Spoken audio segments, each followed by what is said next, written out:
नमस्कार, मुद्दा देख रहे हैं आप। मैं हूं आपके साथ नेहा दुबे।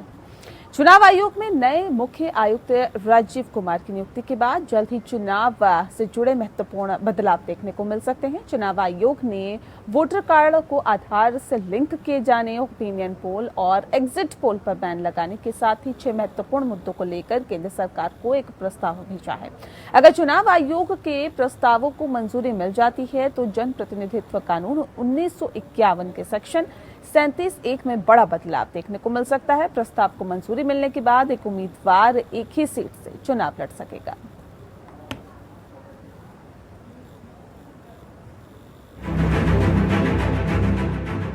चुनाव आयोग ने लॉ मिनिस्ट्री को 6 महत्वपूर्ण प्रस्ताव भेजे हैं।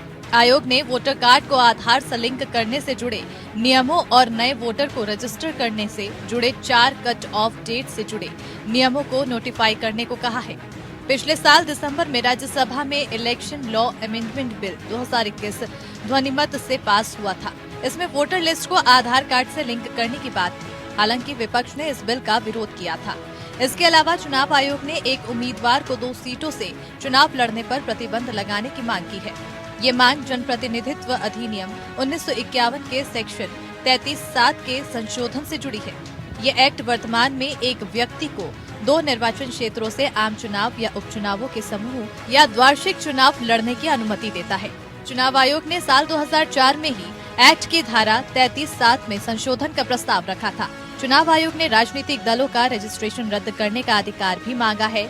चुनाव आयोग की ये मांग भी लंबे समय से लंबित है। चुनाव आयोग का मत है कि कई राजनीतिक दल सिर्फ रजिस्ट्रेशन कराते हैं लेकिन कभी चुनाव नहीं लड़ते। ऐसी पार्टियों का अस्तित्व केवल कागजों पर होता है। आयोग का मानना है कि इस संभावना से भी इनकार नहीं किया जा सकता है कि इन राजनीतिक दल का गठन सिर्फ आयकर छूट को लाभ लेने के लिए हुआ हो। आयोग ने एग्जिट पोल और ओपिनियन पोल पर प्रतिबंध लगाने की भी सिफारिश की है।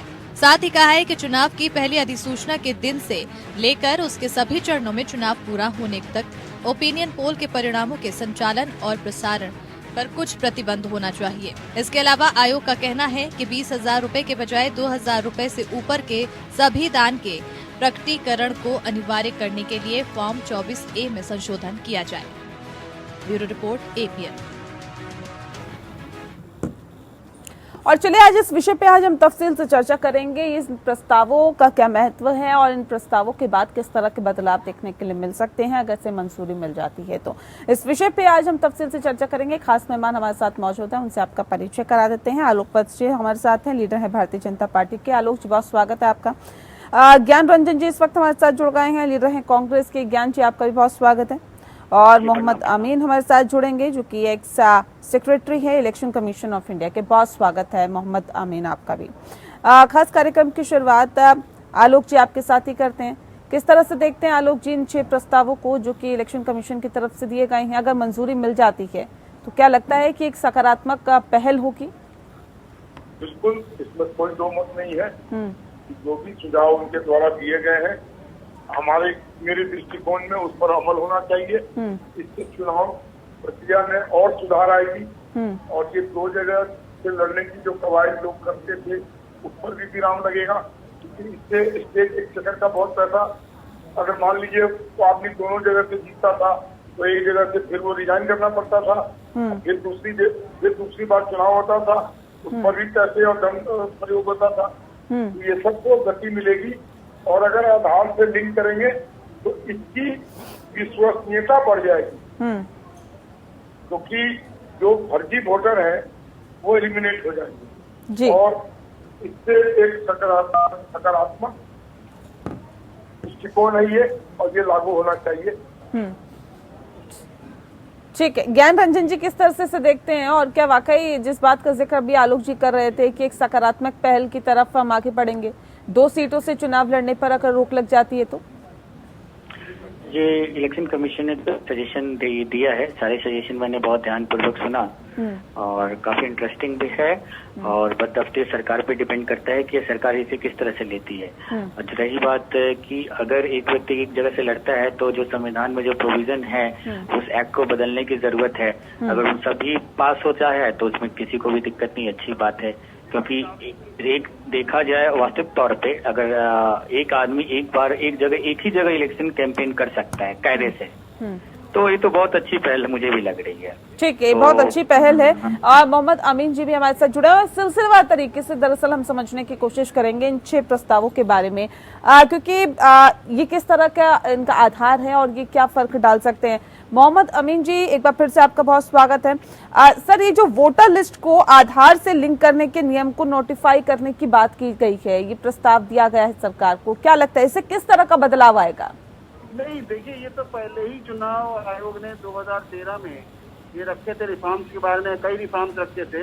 और आज जो चुनाव आयोग के जो आई कार्ड है और उसके नंबर्स हैं, उनको आधार से जोड़ दिया जाएगा, तो इसमें डुप्लीकेसी नहीं हो पाएगी और आदमी दो जगह से वोट नहीं कर पाएगा और सीधे पकड़ा जाएगा। ये एक सरकार का बहुत से पहले ही इलेक्शन कमीशन ने चाहा था इसको लागू कर दिया जाए और सरकार ने इसको लागू भी कर दिया है। इस तरह ये बहुत अच्छी पहल है और सरकार का पॉजिटिव रिस्पांस है और ये होना भी चाहिए। ऐसा नहीं कि एक आदमी दिल्ली से भी वोट करेगा और डुप्लीकेट जाके नोएडा से भी वोट करेगा। ये वोट करना 2 जगह से उचित नहीं है। ठीक है। आलोक जी, ये जो लिंक करने की बात निकल के सामने आई है कि वोटर लिस्ट को आधार से लिंक करने के नियम को भी नोटिफाई किया जाए, अब ये जाहिर तौर पे ये नियम लागू होने के साथ ही अब ये भी हो जाएगा कि जाली वोट जो पड़ते थे उस पर भी अब कहीं ना कहीं शिकंजा कसा जा सकेगा, तो एक पारदर्शिता आएगी चुनाव में, ये कहा जा सकता है।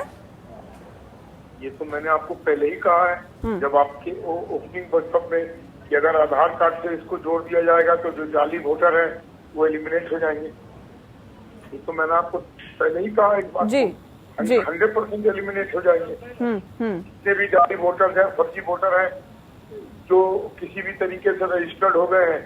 अच्छा, बहुत से लोगों ने 2-2, 3-3 जगह से रजिस्ट्रेशन करा रखा है, तो वो वहाँ भी जा के वोट डाल देते हैं। ये सब एलिमिनेट हो जाएगा, काफी स्वच्छता आ जाएगी इसके अंदर इलेक्शन में और बिल्कुल 100% प्योर इलेक्टोरेट ही वोट करेगा। जो फर्जीवाड़ा वोटिंग होती है वो बिल्कुल इससे बंद हो जाएगी। ठीक है ज्ञान जी, क्योंकि ये अक्सर कहा जाता है जब भी चुनाव होते हैं धांधली हुई, जाली वोटर्स ज्यादा देखे गए या फिर वोटिंग करवाने की कोशिश की गई, नकली वोटिंग यहाँ पर हुई है। अब क्या लगता है कि इस तरह के कदम उठाने से इस पर कहीं ना कहीं शिकंजा कसा जा सकेगा? ये यहाँ पे थोड़ा सा मैं कॉन्ट्रडिक्ट हो रहा है पॉइंट। जैसे आधार कार्ड से लिंक करना बहुत अच्छी पहल है, लेकिन एक जो रियल टाइम इश्यूज है कि आपने देखे होगा कि मेरा गांव अगर बिहार के पटना जिला के बिहटा में है, रहने वाला हूं और मैं रहता हूं दिल्ली में और आधार कार्ड मेरा वहां का है, तो इस तरह से एड्रेस अलग अलग है, तो हम कभी भी दिल्ली में रह के दिल्ली में वोट तो कर सकते नहीं है। तो ये आधार कार्ड 1 वोटर 1 ID लिंक करने से इसमें जो टेक्निकल इश्यूज है तो टीम देख लेगी, उसमें तो मुझे कहना नहीं है। ये नहीं, इलेक्शन कमीशन जो है उसको डिलीट कर देगा ऑटोमेटिकली। हाँ, वही मैं कह रहा हूँ कि ये जो टेक्निकल इश्यूज हैं वो जो प्रोसेस होगा उन पे वो लोग रिसर्च करके अपना इसका सोल्यूशन निकालेंगे। मुझे जो पॉइंट आया मैं अपनी आपका वोट एक ही जगह पड़ेगा, हाँ, पटना में डालिए चाहे दिल्ली में डालिए, मैं आपकी बात समझ गया। वहाँ अलग डालेंगे, यहाँ अलग डालेंगे। हाँ, इसी बात को मैं बिल्कुल 100% श्योर होने के लिए इस पॉइंट को रखा कि अगर ऐसी इस व्यवस्था है तो बहुत ही अच्छा है, लेकिन जो दुविधा थी मन में कि जो रियल इश्यूज हैं, और ये आपको बहुत इन्हीं के 1-2 केसेस मिलेंगे, ये ऐसे केस अगर 100 सैंपल लोगे तो 100 में से 80 केसेस ऐसे होंगे कि वोटर ID कहीं का है और आधार कार्ड कहीं का है। क्योंकि जॉब करने के लिए भी लोग जाते हैं, पलायन का इश्यूज है बिहार में, बहुत सारे माइग्रेशन हैं, तो ये छोटी इश्यूज नहीं है, बड़ी इश्यूज है। इसके लिए आपको सिर्फ ये बोल देना कि वहाँ से कट जाएगा, ये पॉसिबिलिटी मुझे नहीं टेक्निकल इश्यूज को दूर किया जाएगा, जिस बात का जिक्र अभी मोहम्मद अमीन जी भी कर रहे थे, लेकिन जाहिर तौर पे एक सकारात्मक पहल के तौर पर तो इसे देखा जा सकता है। मोहम्मद अमीन जी, अब सवाल ये भी, क्योंकि 2 सीटों से चुनाव लड़ने पर भी रोक लगाने यहाँ पे एक बात, लेकिन मैडम जिनका अभी तक आधार कार्ड नहीं बनना वो उनका क्या होगा फिर? वो लोग कैसे वोट देंगे? नहीं, आधार कार्ड क्यों नहीं बना है? जब गवर्नमेंट मान लीजिए नहीं, बहुत सारे लोग, अच्छा अभी कितने आधार कार्ड बने हमारे 130 करोड़ के पॉपुलेशन में? आप ये कह रहे हैं लोगों ने अपना वो क्या नाम है, इलेक्शन कार्ड नहीं बनवाया है। आपको पता होना चाहिए कि इलेक्शन कार्ड बहुत जरूरी है और हर जगह वैलिड है। और नहीं बनवाया है तो उस और कहीं ना कहीं एक पहल करने की जरूरत है, बनवाना भी चाहिए। ठीक है, तो ये सारे मोहम्मद इश्यूज को अमीन मैं जी, पॉइंट आउट कर रहा हूँ, मैं इसमें कमियां नहीं निकाल रहा हूँ। हाँ, मैं ये कह रहा हूँ हाँ, कि ये ये मेजर इश्यूज आएंगे अगर इसे इम्प्लीमेंट करने जाते हो। जैसे मैं एक बता रहा हूँ, जब यूपी की गवर्नमेंट थी तो जब आधार कार्ड तो बाद में कॉन्सेप्ट है ना, पहले हुआ कि हम अमेरिका के टच पे SSN कार्ड बनाया, हर एक आदमी का इंडिविजुअल जैसे जो होता है स्टेट जो काउंटिंग के प्रोसेस की प्रक्रिया, लेकिन उसमें ये हुआ कि हम कैसे करें। तो हुआ कि पहले भाई हम अपने आदमियों को, अपने देश के जो नागरिक है उनको ना पहले गिनती करते हैं और उसको एक आधार कार्ड, एक आइडेंटिफिकेशन कार्ड देते हैं, तो उसके आधार कार्ड बनना शुरू हुआ। उस प्रक्रिया में बहुत सारे अवेयरनेस चले, ज्वाइनिंग चले। अभी भी जहां तक मैं जानता हूं, मुझे जो इन्फॉर्मेशन है कि अभी भी बहुत लोगों के पास या तो आधार है तो उनके पास इलेक्शन नहीं है कार्ड। तो ये प्रक्रिया को मैच करना होगा, कहीं ये लोग मिस न कर जाएं। मैं इलेक्शन कमीशन को सजेशन देना चाहता हूँ। आधार कार्ड बेसिक चीज है, उससे आपका अकाउंट भी चलेगा, हर जगह बैंक आई अंडरस्टैंड। मैं चले ठीक है, उस टेक्निकल इशू को कहीं ना कहीं दूर करने की जरूरत है। दूसरे मुद्दे पे आते हैं, दूसरे पॉइंट पे हम कहीं ना कहीं इसको रेज करते हैं, जो 2 सीटों से चुनाव लड़ने पर रोक लगाने की बात की गई है। मोहम्मद अमीन जी, ये कितना महत्वपूर्ण है, कितना जरूरी है लोकतंत्र के लिए? क्योंकि कई बार हमने देखा है कि कई नेता 2 सीटों से चुनाव लड़ते हैं। अगर एक सीट पे हार जाते हैं, एक सीट से जीत जाते हैं, तो वहां से अब अपने आप की सदस्यता दिखाते हैं। लेकिन सवाल ये, अगर दोनों सीटों से अगर जीत जाते हैं तो एक सीट उनको छोड़नी पड़ती है, फिर वहां पर दोबारा चुनाव होता है। ये पहल कितनी अच्छी है? सरकार के खर्चे की, ये खर्चा जनता का है। जो भी इलेक्शन कमीशन में खर्च होता है वो सरकार का पैसा है, तो सरकार टैक्सेस देती है, और इससे एक बहुत बचत होगी, हमारे देश के पैसे की बचत होगी। और ये जो हमारे अफसरों की ड्यूटी लगती है, सारी परेशानियां होती हैं, दोबारा फिर इलेक्शन होता है, ये नहीं होना चाहिए। एक आदमी एक ही जगह से अपनी किस्मत अपनाए, एक ही जगह से अपना सांसद का, MLA का इलेक्शन लड़ना चाहिए। ये नहीं है कि 2 जगह से लड़ेंगे, एक जगह से रिजाइन करेंगे, फिर क्या है, दोबारा प्रक्रिया इलेक्शन कमीशन करना पड़ता है। ठीक है, जाहिर तौर पे आलोक जी, क्या ये कहा जा सकता है कि इससे न सिर्फ टाइम की बचत होगी बल्कि पैसे की भी बचत होगी, और जो 2 जगह से जो नेता चुनाव लड़ते हैं वो जाहिर तौर पर कहीं ना कहीं दूसरे का भी हक मारने की कोशिश करते हैं? नेहा जी, मैंने शुरू में ही कहा है, 2 सीटों पर चुनाव लड़ने से अगर वो दोनों सीट से जीत जाता है तो एक से रिजाइन करना पड़ता है, और फिर दोबारा इलेक्शन होता है, फिर ये सारी कवायद होती है, और फिर सरकार का पैसा। मैंने तो कहा एक ही जगह से चुनाव लड़ने के लिए आदमी को होना चाहिए। मैं इससे असमर्थ हूँ, 2 सीटों पर आदमी को चुनाव लड़ने की इजाजत होनी है। और दूसरी चीज, एक और भी बहुत महत्वपूर्ण बात आपने कही है एग्जिट पोल के बारे में। तो ये एग्जिट पोल कहीं न कहीं वोटर को इन्फ्लुएंस कर देते हैं। अगर आपके पक्ष में एग्जिट पोल सब दिखाई देने लगे, और एग्जिट पोल, बुरा मत मानिएगा, ये खरीदा भी जाता है। अगर आदमी एग्जिट पोल अपने तरफ का ओपिनियन छपा ले तो बहुत सा वोटर जो बिल्कुल बॉर्डर लाइन पे बैठा होता है, हाँ। जो न इस पार्टी का होता है न उस पार्टी का होता है, वो सोचता है अच्छा ये जीत रहा है, इसी को दे दो।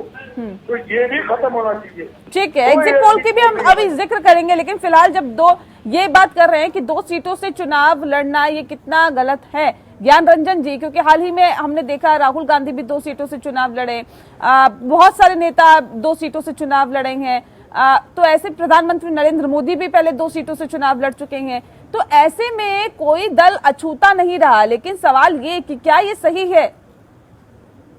देखिए नेहा जी, अगर संविधान, जो इलेक्शन कमीशन की संविधान या आदेश अगर अलाउ करता है तो सही है। अगर अभी ये अगर इसमें रोक लगाना कितना जायज है, कितना सही है? मैं वही आ रहा हूँ, मैं बोल रहा हूँ, मुझे बोलने दिया जाए। मैं यही बोल रहा हूँ कि what I am trying to say here कि जो नियम कानून थे उसको अभी लोग फॉलो कर रहे थे, अब अगर वो हट जाएगी तो बहुत अच्छी पहल होगी। पहल अच्छी इसलिए होगी कि मैं, ठीक है, जनता का पैसा फलाना ढिमकाना सब समझ रहा हूँ, वो सारी चीजों पे रोक लग जाएगी, लेकिन सबसे ज्यादा फायदा उन लोगों को होगा जो जनता ठगा महसूस नहीं करेंगे। क्योंकि 2 जगह से जो लड़ रहे हैं, एक जगह, दोनों जगह से जीत जाते हैं, और एक जगह को उनको डिसअपॉइंटमेंट मिलता है कहीं कि एक जगह तो उनको विड्रॉ करना है, तो वहां तो जनता का ठगा महसूस हुआ ना, वो तो जनता उस व्यक्ति को विश्वास करके दिया था वोट। राइट। अब वहाँ कौन खड़ा होगा, और मान लीजिए किसी सरकार बचका ही लोग वहाँ जीत गए तो फिर तो अल्टीमेटली वो सीट सरकार की तरफ ही, मतलब जो सीटिंग सरकार है उसी की तरफ वो डाइवर्ट होता है, जो ट्रेंड देखा गया है। तो मैं बिल्कुल सहमत हूँ कि एक व्यक्ति को एक ही जगह से लड़ना चाहिए, इसमें हर तरीके से सभी को फायदा है। बिल्कुल, जाहिर तौर पे एक व्यक्ति को एक ही सीट से चुनाव लड़ना चाहिए और जाहिर तौर पे पारदर्शिता होना बहुत जरूरी है। यामीन जी, ऐसे भी कहीं ना कहीं इस बिंदु का भी जिक्र किया गया है कि ऐसे दल जो रजिस्ट्रेशन तो करवा लेते हैं लेकिन कभी चुनाव नहीं लड़ते हैं, ऐसे दलों का रजिस्ट्रेशन रद्द करने की मांग का अधिकार देने की मांग की गई है। क्या लगता है ये कितना जरूरी है और इससे क्या इफेक्ट पड़ता है, क्या प्रभाव इससे पड़ता है? देखिए, ये बहुत ही जरूरी है। आपने देखा होगा एक स्कैम इससे पहले हुआ है उत्तर प्रदेश में, जो चुनाव चल रहे थे। ये लोग करते क्या है कि लोग पैसे लेके आप एज ए कैंडिडेट खड़े हो जाते हैं। जैसे कि इंडिपेंडेंट खड़े होते हैं तो कुछ लोग पार्टी का रुख करके खड़े हो जाते हैं, तो वो जातिवाद के ऊपर पार्टी रजिस्टर कराई है या आपने तो उस जाति का आइडेंटिफिकेशन होता है और उनको सिंबल मिल जाता है, उस सिंबल का वो बेजा इस्तेमाल करते हैं। और जो रियल पार्टियां हैं देश में जिनको इलेक्शन लड़ना चाहिए, उनको तकलीफ होती है, परेशानी होती है कि उनको, और इलेक्शन कमीशन को भी प्रॉब्लम ये होती है कि उनका भी बैलेट में नाम आना है, तो सारी चीजें हैं। जबकि वो पता है कि उनकी फॉरफिट हो जाएगी जमानत और इस तरीके से। तो इन पार्टियों का भी डी रजिस्ट्रेशन होना चाहिए, डी रजिस्टर्ड कर देनी चाहिए पार्टियों को, जिससे कि एक व्यवस्था बनेगी कि जो रियल पार्टियां हैं, जो रियल बातें हैं वो सामने आएंगी जनता के। ये नहीं कि फर्जी पार्टियां रजिस्टर हो चुकी जिनका कोई काम नहीं, कुछ नहीं, उनका कोई निराधार है, इनका कोई आधार भी नहीं है, लेकिन पुरानी राष्ट्रीय रजिस्टर्ड है, उनको डी रजिस्टर्ड होना चाहिए। ऐसा कानून आना चाहिए जिससे कि पार्टियां जो है डी रजिस्टर्ड हो सके, इलेक्शन कमीशन कर सके। ठीक है वो जी ठीक है। आलोक जी, कितना इत्तेफाक रखती हैं, क्या ऐसे दलों का रजिस्ट्रेशन रद्द होना चाहिए जो कि सिर्फ रजिस्ट्रेशन तो कराते हैं लेकिन चुनाव लड़ते नहीं है, बेकार उनका रजिस्ट्रेशन रहता है, उनका कोई आधार नहीं रहता, ऐसे दलों का रजिस्ट्रेशन रद्द होना चाहिए क्या? बिल्कुल रद्द होना चाहिए। ऐसे जो दल हैं ये चुनाव के वक्त ये लोग वहां पर बार्गेनिंग करते हैं, कहीं कहीं पर ये कैंडिडेट दे देते हैं डमी, किसी रूलिंग पार्टी के आदमी को या फिर किसी भी दल के आदमी को, और डमी कैंडिडेट देने का ये पैसा वसूलते हैं। जैसे कि हर आदमी को गाड़ियां मिलती हैं, उतनी गाड़ियां इनको भी मिल जाती हैं, लेकिन ये इस्तेमाल दूसरे आदमी के लिए होता है, सारी सुविधाएं दूसरे आदमी इस्तेमाल करते हैं। ये लोग तो सिर्फ पैसा लेके और ये पूरा खेल खेलते हैं। बिल्कुल 100% ब्लैंकेट बैन होना चाहिए इस तरीके के दलों का जो रजिस्ट्रेशन करा के चुनाव में यदा कदा कहीं थोड़ा बहुत पार्टिसिपेट करके और अपनी गाड़ी को बरकरार रखते हैं। बिल्कुल खत्म होना चाहिए। ठीक है ज्ञान जी, अगर इन दलों का रजिस्ट्रेशन रद्द होता है किस तरह का बदलाव होगा, क्या लगता है आपको? क्या कुछ महत्वपूर्ण बदलाव होंगे क्या? ज्ञान जी, आवाज मिल पा रही है आपको? हाँ, आप मेरी आवाज आ रही है? जी, आपकी आवाज मिल रही है, बताइए। मैं ये कह रहा हूँ कि मुझे नहीं लगता, क्योंकि ये तो संविधान के अधिकार में पार्टी बनाएगी, अब उस पार्टी का लोग कैसे उपयोग करते हैं ये देखने की बात है। इस पे कहाँ तक नकेल कर सकते हैं? मुझे नहीं लगता है कि ये वाले पार्ट में इश्यूज है, क्योंकि बिल्कुल ये बिल्कुल एक होती है ना कि अंधेरे में तीर मारना, कुछ होगा, कुछ इसमें जेन्युइन भी होंगे तो उनका क्या होगा फिर? बहुत सारे ऐसे केसेस तो जेन्युइन भी हो सकते हैं, फिर उनका क्या होगा? ठीक है, उसका आधार क्या होगा? उसका आधार क्या होगा मोहम्मद अमीन जी? हाँ बताइए। हाँ, आधार तो आपको पता लग जाएगा कितने परसेंटेज वोट मिला है इनको, इनके कैंडिडेट नहीं, अरे तो फिर आज ऐसे तो बहुत सारे रीजनल पार्टियां जिनको बहुत सारे परसेंटेज कम होते हैं, जैसे आम आदमी पार्टी की गोवा में देख लो 2% की करीब वोट आए हैं, तो उसका मतलब क्या हो गया? नहीं, किसी स्टेट में दिस इज लिसन, मैं मुझे एक बार बोलने दीजिए। हमको मत समझाइए, पहले समझने की कोशिश करिए। अरे मैं समझा नहीं रहा हूँ, मैं अपनी बात जो कड़ी से रख रहा हूँ, आप इसको ईगो पे क्यों ले रहे हैं? आप ईगो पे मत लीजिए, अगर आप डिबेट में आए तो बात सुनने की भी क्षमता रखिए। एक एक करके बात रखिए ना, एक एक करके बात रखिए। तो मैं मुझे आप बोल रहे नेहा जी, आपने मुझे अलाउ किया था बोलने के लिए। ज्ञान जी अपनी बात रखिए, उसके बाद में मोहम्मद अमीन जी उनको बोलिए रुकने के लिए, ये तो ईगो पे ले रहे हैं। सुन लेते हैं पहले। हाँ, अगर डिबेट में बुलाया गया तो मैं अपने तथ्य को रखूंगा ना, ज्ञान मैं जी, आपको नहीं मुद्दे डायरेक्ट पे कर रहा रहिए, हूँ। मुद्दे पे रहिए, मैं मुद्दे पे बताइए। ही था, भटका वो दिया उन्होंने। मैं एक पॉइंट रख रहा हूँ कि ये जो पॉइंट है ना, ये बहुत इसपे बहुत बारीकी से सोच के करनी होगी मेरे हिसाब से। बाकी देर आर द ग्रेट बहुत जीनियस पीपल वहाँ बैठे हुए हैं, लेकिन एक आम आदमी की तरह भी मैं भी सोच सकता हूँ, और मुझे बुलाया गया है तो मैं अपने पॉइंट को रख रहा हूँ। मैं यही कहना चाहता हूँ कि इस वाले मुद्दे, इस वाले पॉइंट पे बहुत ही केयरफुल होके इनको कोई डिसीजन लेना चाहिए, क्योंकि इससे ठीक है। बहुत सारे लोग जेन्युइन हो गया। और मैं इसका आधार जानना चाहता हूँ, क्यों नहीं जानूंगा आधार, मेरा राइट है ये, ठीक है, मुझे ठीक है, आधार बताया जाए। ठीक है। मोहम्मद अमीन जी, क्या आधार रहना चाहिए इसका? इलेक्शन कमीशन जब भी कोई डिसीजन लेता है या सरकार को भेजता है कानून बनाने के लिए, उसका कोई ना कोई आधार होता है। इसके जो लाइन ऑफ एक्शन है वो अभी तक जो देखे गए हैं, जैसा देखा गया जिन पार्टियों का, जितनी पार्टियां रजिस्टर्ड हैं उनके कितने कैंडिडेट जीतने, क्या परसेंटेज रहा, उसी हिसाब से देखिए उनको दिया जाता है रिकॉग्निशन, उसी हिसाब से परमानेंट सिंबल भी दिया जाता है।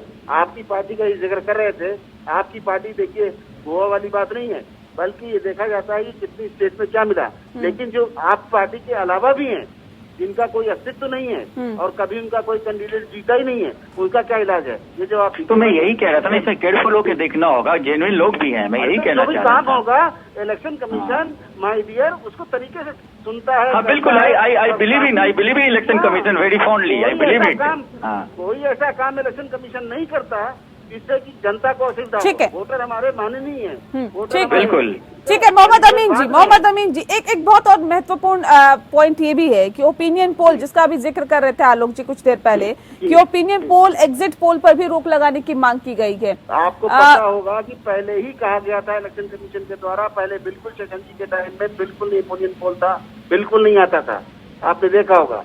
लेकिन फिर इसको दूरदर्शन तक तो भी कहा गया कि नहीं आएगा, जो सरकारी दर्शन था हमारा, और प्राइवेट चैनल। नहीं सर, ये तो चुनाव के बाद एग्जिट पोल या ओपिनियन पोल आते हैं ना, इसका हाँ, चुनावों पर यही क्या रूल असर है। पड़ता है?